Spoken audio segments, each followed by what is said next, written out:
Hello guys, welcome back to my channel. तो आज बात करते हैं कल खेले गए मैच की, जो मुंबई और एलएसजी के बीच खेला गया था।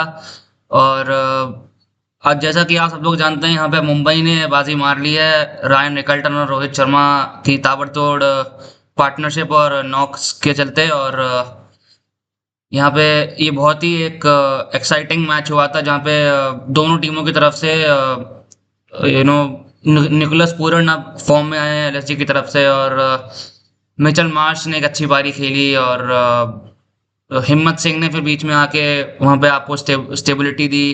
फिर एडन मार्करम ने भी उनके साथ साझेदारी निभाई। और मुंबई की बात की जाए तो रायन रिकल्टन, रोहित शर्मा की ओपनिंग स्टैंड जो थी, साझेदारी जो थी, वो 143 रनों की रही। और जहाँ पे रायन रिकल्टन ने तिरासी तिरासी तिरासी बनाए और रोहित शर्मा ने 84 बनाए 44 गेंदों में।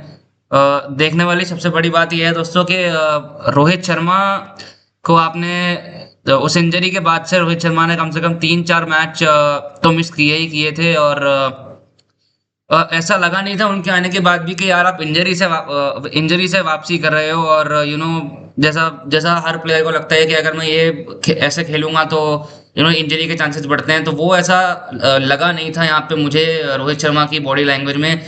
क्योंकि वो उसी तरीके से खेले थे जैसे तरीके से वो खेलते हैं।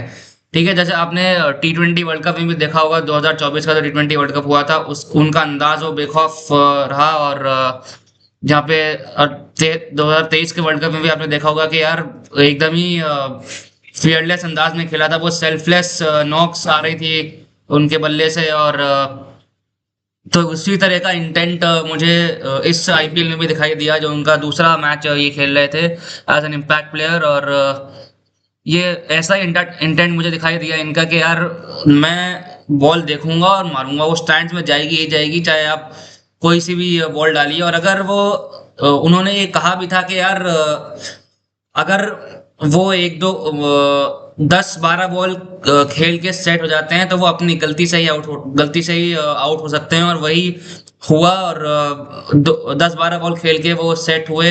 उसके बाद उन्होंने जो लंबे लंबे शॉट्स लगाए वहां पे, मिड विकेट के ऊपर से पुल शॉट्स लगाए, ऑन दी अप खेला, चौके के लिए ऑन दी राइज छक्के के लिए खेला वहां पे, मिड ऑन के ऊपर से हर जगह वो शॉट्स दिखाए। फ्लिक दिखाया हमें वहाँ, एक जबरदस्त फ्लिक शॉट वहां देखा रोहित शर्मा के बल्ले से।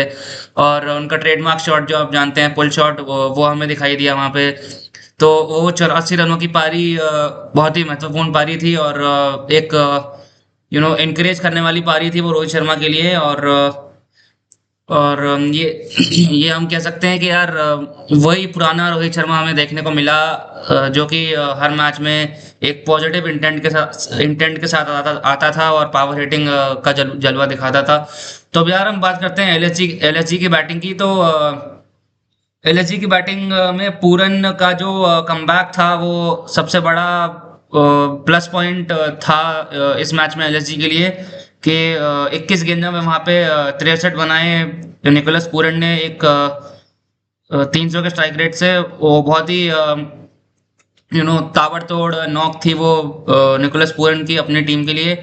और ही हैमर्ड 8 सिक्सेस इन टोटल, जिसमें 16 बॉलों में वो अपनी हाफ सेंचुरी कंप्लीट कर चुके थे। और बाकी बची गेंदों में वो 63 रनों पे पहुंचे। और फिर वहां पावर प्ले में आपको डोमिनेंस देखने को मिला एलएसजी के बल्लेबाजों की तरफ से, जहां वो 90 पर 1 हो चुके थे पहले 6 ओवरों के बाद। और जहां पे मिचेल मार्श की वो 25 गेंदों में 44 रन की पारी भी आई थी। और उन्होंने एक वाइटल रोल प्ले किया वहां अपनी टीम के लिए। और एक सम्मानजनक वहां स्कोर इसके चलते हम खड़ा कर पाई वहां एलएसजी। और टर्निंग पॉइंट वहां तब आया जब यार एमआई की तरफ से जो बॉलिंग हुई है, कॉर्बिन बॉश ने जो विकेट निकाला है, डिसमिसिंग बोथ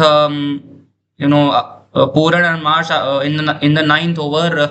और जहाँ पे वो 94 रन की पार्टनरशिप कर चुके थे। और वो दोनों के क्रूशल विकेट्स निकालना, तो वो मुझे लगा कि यार थोड़ा टर्निंग पॉइंट वो मैच मुंबई की तरफ घूम चुका था। और फिर वहाँ हिम्मत सिंह और और एडन मार्करम ने वहाँ लेट रीबिल्ड किया, पारी को संभाला, वहाँ पे स्टेबलाइज किया अपनी इनिंग्स को, और अपनी टीम के लिए अपनी इनिंग्स को स्टेबलाइज किया। और वहाँ पे एडन मार्करम ने 25 गेंदों में 31 बनाए और हिम्मत सिंह ने 31 गेंदों में 40 नबाद बनाए, जो कि एक स्टेडी इनिंग्स थी एलएसजी के माध्यम से। और एक अनबीटन 68 रनों की पार्टनरशिप वहाँ हुई, जो एलएसजी को पास्ट 200 लेके गया। और वहाँ पे फिर फाइनल जो ओवर था, 20वां ओवर, वहाँ पे वो काउंटर अटैक करने पर वो नाकाम रहे, जिसके चलते वो 228 पे मुंबई इंडियंस ने उन्हें रोका। और एक सफल रन चेज वहाँ दिखी मुंबई के इतिहास में हमें पहली बार। और अब बात करते हैं यार एलएसजी की गेंदबाजी की। तो बॉलिंग में अभी देखेंगे कि यार जो ओपनिंग स्टैंड था मुंबई का, रोहित शर्मा और रॉय निकल्टन की जो 143 रन की साझेदारी थी, जिसमें 83 रन रॉय निकल्टन के बल्ले से और 84 रन रोहित शर्मा के बल्ले से आए थे। वहां पे हर एक बॉलर 15 की इकोनॉमी से रन खा रहा था। हर एक ओवर में कम से कम 15 से 20 रन आ रहे थे। और इन जस्ट 18.4 ओवर्स वहाँ पे वो रन चेज मुंबई मुकम्मल कर पाई। और वहाँ पे आवेश खान ने अपने 4.5 ओवर में 56 रन कंसीड किए, और finishing with the economy of 15.27, जो कि एक बहुत ही हाई इकोनॉमी रेट है एक बॉलर के लिए। और बहुत ज्यादा पिटाई हुई है रावेश खान की भी, मोहम्मद शामी की भी, और दिग्वेश राठी अगर खेले थे उनकी भी वहाँ पिटाई हुई थी। और जितने भी बॉलर्स है, प्रिंस यादव की वहाँ पिटाई हुई थी, हालांकि वो अच्छी बॉलिंग करके गए हैं, बट वहाँ पे उनकी पिटाई हुई थी। और बहुत ही अच्छी बल्लेबाजी हुई वहाँ मुंबई की तरफ से, जिसके चलते वहाँ हाई इकोनॉमी रेट आपको दिखाई दिया एलएसजी के बॉलर्स का। और फिर वहाँ विकेट टेकर्स को आप बुलाते हैं, वहाँ पे एम सिद्धार्थ को वहाँ बुलाते हैं विकेट लेने के लिए, जो अपने 4 ओवर में 2 विकेट चटकाते हैं 47 रन दे के। वो क्रूशल विकेट होते हैं वहाँ पे रोहित शर्मा और तिलक वर्मा का। और वो जो इम्पैक्ट था ओपनिंग स्टैंड का, 143 रन की साझेदारी थी वो रायन निकल्टन और रोहित शर्मा के बीच, उस उसको 11वें ओवर तक चलाना वहां पे। और एलएसजी के bowlers were unable to break their partnership. Ryan Rickelton और रोहित शर्मा के बीच जो पार्टनरशिप हुई उसे वो तोड़ने में नाकाम रहे 11वें ओवर तक। और M I was like Mumbai एक ऐसी स्थिति में थी जहां से ये मैच उनके पक्ष में गया, और एक मजबूत स्थिति में वहाँ मुंबई थी, जो रोहित शर्मा और रायन निकल्टन की बदौलत वहाँ पहुंचे। और फिर वहाँ मोहसिन खान ने एक छोटा ब्रेक थ्रू दिलाया, dismissing one of the openers in the 11th over. And जहाँ पे थोड़ा बहुत मोमेंटम फॉर्मली एमआई के साथ था, क्योंकि एमआई की बैटिंग डेप्थ जो है उसमें बहुत गहराई है, और मुंबई को आप इतनी जल्दी गेम से बाहर कर नहीं सकते। तो उस विकेट के बाद भी मुझे लग रहा था कि यार थोड़ा कंट्रोल एलएसजी के पास आया जरूर है, लेकिन अब भी मोमेंटम बरकरार है वहाँ मुंबई इंडियंस का। और अब बात करते हैं यार मुंबई की बैटिंग की। तो देखो, finally we have found the Ro Hitman Sharma, जो हम हिटमैन शो जो हम देखते हैं हर आईपीएल में, हर ओडीआई सीरीज में जो हम हिटमैन शो देखते हैं, वो हमें आज भी देखने को मिला है। रोहित शर्मा ने वो हिस्टोरिक ओपनिंग स्टैंड की साझेदारी निभाई वहां पे रायन निकल्टन के साथ, जहाँ पे निकल्टन के 83 और रोहित शर्मा के 84 रन थे। और एक बहुत ही ताबड़तोड़ पारी खेली, जहाँ पे रोहित शर्मा ने यार देखो 7 छक्के और 6 चौके वहां इंक्लूडेड थे वहां पे रोहित शर्मा की पारी में। यार वो छक्के जो थे ना, वो 3 पुल शॉट्स जो मारे हैं रोहित शर्मा ने कल, और एक फ्लिक शॉट जो मारा है, और जो ऑन द राइज जो शॉट खेले हैं, वो that was an outstanding performance by Rohit Sharma and Ryan Rickelton both. क्योंकि यार देखो, हम रोहित शर्मा की तो कमी हो रही थी वहाँ मुंबई इंडियंस में, खल रही थी कमी और मुंबई को, और वो जो कमी पूरी आज हुई है उसी के बदौलत आप ये रन चेज मुकम्मल कर पाए हैं। और एक बहुत ही मजबूत स्थिति में लग रहे थे रोहित शर्मा। ऐसा लग ही नहीं रहा था कि यार वो इंजरी के बाद आया है बंदा, और कोई डर था उस बंदे पे कि यार अगर मैं ऐसे शॉट्स खेलूंगा तो फिर से वो इंजरी आ सकती है मेरे को, या it could affect me in a very strange manner. तो ऐसा कुछ मुझे वहां लगा नहीं उनके इंटेंट में, जो वो इंटेंट लेके आए थे अपने साथ कि यार मैं अब मौका मिला है तो वो छोड़ेंगे नहीं, अब किसी बॉलर को वो हर बॉलर पे टेक ऑन करेंगे, and he has done it beautifully. और वो एक बहुत ही बेहतरीन पारी थी और रोहित शर्मा के बल्ले से। हाँ, वो 16 रन से चूके अपनी सेंचुरी से, और निराश भी काफी लग रहे थे वो जब आउट हुए। और फिर भी ये रोहित के लिए एक बहुत ही अच्छी यू नो कॉल है कि वो एक अच्छी पारी खेल पाए अपनी टीम के लिए, और he is back in form. तो ये एक एमआई के बैटिंग का मैं आपको वो बता रहा हूँ पॉइंट। और फिर वहां रिकल्टन की पारी आती है, जो एक्सप्लोसिव पावर हिटिंग उन्होंने दिखाई है अपनी 32 गेंदों में 83 रनों की, जहाँ पे उनका 260 के करीब वो स्ट्राइक रेट रहा उनका, और included 8 sixes and 8 sixes and 6 force.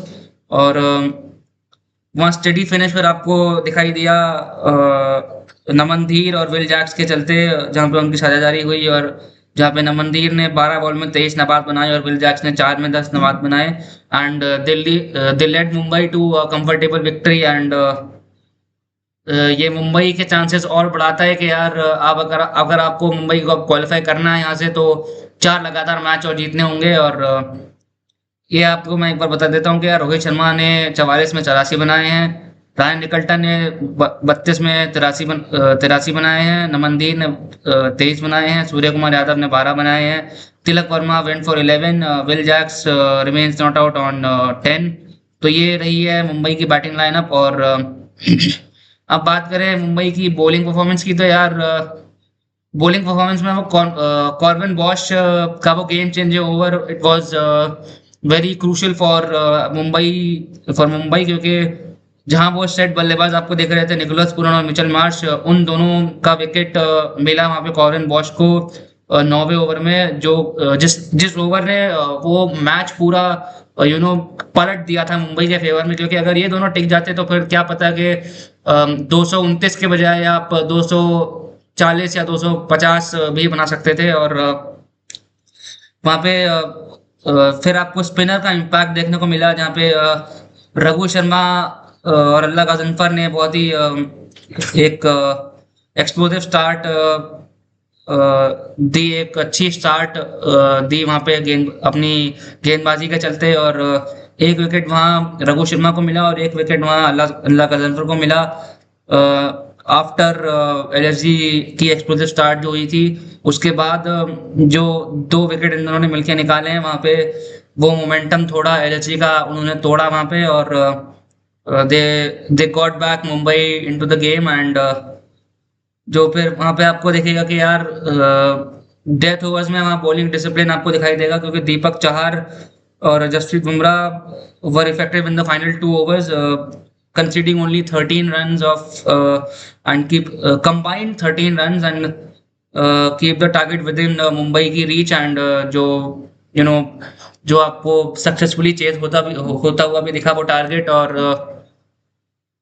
Bumrah की यार देखो टफ आउटगोइंग चल रही है इस समय, टफ आउटिंग चल रही है इस समय, माफ कीजिएगा। और उन्होंने वो अपने रिदम में नजर नहीं आया, कि जो नेचुरल रिदम उनका होता है उसमें नजर नहीं आया। वो 3 नो बॉल्स वहां पे डाली हैं उसमें, जिसमें एक पे तो वहां हिम्मत सिंह का विकेट काउंट नेगेटेड हुआ था वहां पे, हिम्मत सिंह का विकेट, और वो विकेट आपको मिला नहीं था नो बॉल के चलते। तो यार बुमराह के लिए थोड़ी सी मुसीबत की घड़ी हो सकती है, या मैं ये कहूँ कि मुश्किल घड़ी हो सकती है, जहाँ पे आपको रिकवर करना होगा बुमराह को।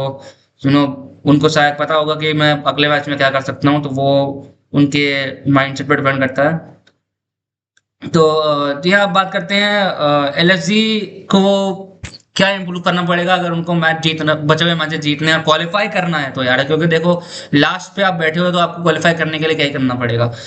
तो क्वालिफाई करने के लिए जितने आपके मैचेस बचे हो उनमें से कम 4 या 5 आपको जीतने होंगे। और की एरियाज पर इम्प्रूवमेंट अगर हम देखें तो यार डिफेंसिव बॉलिंग डिसिप्लिन आपको दिखाना पड़ेगा अपने बॉलर्स की तरफ से, क्योंकि आप जब एक मैसिव टारगेट डिफेंड कर रहे हो 228 का, तो वहां पे आप उम्मीद लगाते हो अपने बॉलर से कि मोहम्मद शामी आपको डिलीवर करके देंगे, वहां पे विकेट्स निकाल के देंगे पावर प्ले में पहले 6 ओवरों में। और आवेश खान से आप ये उम्मीद रखते हो कि वो मिडिल ओवर्स में आके आपको विकेट निकाल के देंगे, जो कि असल में हुआ नहीं। और आवेश खान यहाँ पे 15 की इकोनॉमी से गए हैं और मोहम्मद शामी यहाँ से 13 की इकोनॉमी से गए हैं, लीकिंग क्रूशियल रन जो आपको लीक नहीं करने चाहिए थे। और दूसरा ये कि यार बैटिंग ऑर्डर को आप स्टेबलाइज करके रखो। और जैसे आपका बैटिंग ऑर्डर पहले स्टार्टिंग में था ना, जैसे आपने मिचेल मार्श और एडन मार्करम से ओपन करा रहे थे, फिर नंबर 3 पे निकोलस पूरन खेल रहे थे, ऐसे ही आप अपने टॉप 3 बल्लेबाज खिलाइए और उसके बाद कि आप नंबर 4 पे ऋषभ पंत और ऐसे ऐसे चलाते जाइए उसको, क्योंकि आप किसी को ऊपर किसी को नीचे ऐसे भेज रहे हैं तो it becomes very uncomfortable for the batsman जो अपनी पोजीशन से हटके खेलता है, and he gets out in pressure. के प्रेशर है यार, ये ऐसी चीजें हैं कि कभी इस सिचुएशन में मैं आया नहीं हूँ, तो द बैट्समैन थिंग्स के ये सिचुएशन वो पहले कभी आया नहीं है, तो he gets nervous and gets out because of that pressure involve. And तो ये आपको ध्यान रखना होगा। और मिड इनिंग्स मोमेंटम आपको मेंटेन करके चलना होगा अगर आपको ये बचे हुए मैचेस जीतने हैं। और जी हाँ, बस आज के लिए इतना ही, और मिलते रहेंगे इसी चैनल पर। नमस्कार।